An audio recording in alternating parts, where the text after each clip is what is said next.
Hello दोस्तों, आज मैं आपको एक नया स्पोकन स्ट्रक्चर बताने जा रहा हूँ। इसी तरह के अगर आपको और भी स्पोकन टेक्निक्स या रूल्स या स्ट्रक्चर चाहिए तो आप प्लेलिस्ट में जा कर के देख सकते हैं। अगर आप एक स्टूडेंट हैं और आपको राइटिंग सेक्शन या किसी ग्रामर के पोर्शन में प्रॉब्लम हो रही है तो आप उसको देख सकते हैं। अगर आपको टेंस में या जो इंग्लिश के बेसिक रूल्स होते हैं, बिल्कुल शुरुआती जो कॉन्सेप्ट होते हैं, तौर तरीके होते हैं, उसको सीखना है तो आप प्लेलिस्ट में जा कर के देख सकते हैं। तो आइए इस स्ट्रक्चर को अब देखते हैं।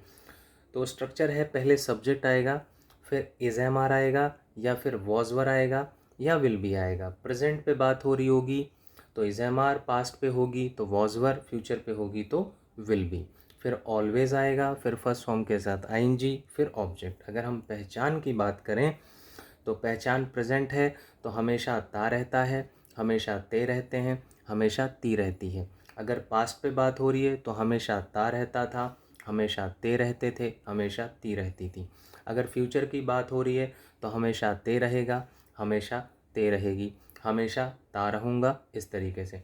तो आइए एग्जाम्पल से समझते हैं। जैसे लिखा हुआ है, वह हमेशा चिल्लाती रहती है। वह हमेशा चिल्लाती रहती है, तो वह क्या है, इसमें सब्जेक्ट है और ती रहती है, आपको देखो दिख रहा है, और हमेशा ये दिख रहा है, हमेशा चिल्लाती रहती है। ये क्या हो गया, वर्ब। चिल्लाना क्या होता है, क्राई।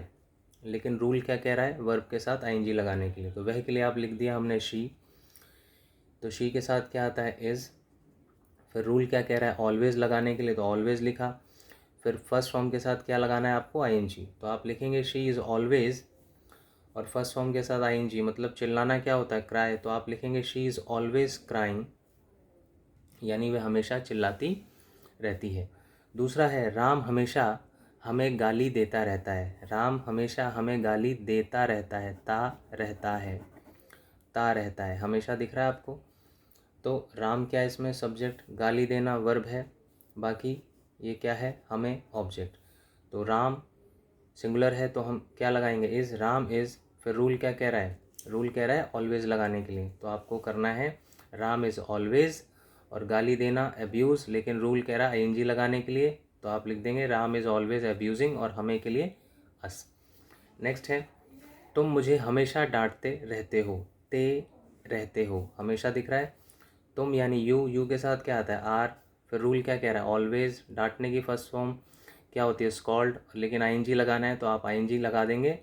तो यू आर ऑलवेज स्कॉल्डिंग, और मुझे यानी मी, तो यू आर ऑलवेज स्कॉल्डिंग मी, यानी आप जो हैं या तुम जो हैं मुझे हमेशा डांटते रहते हो।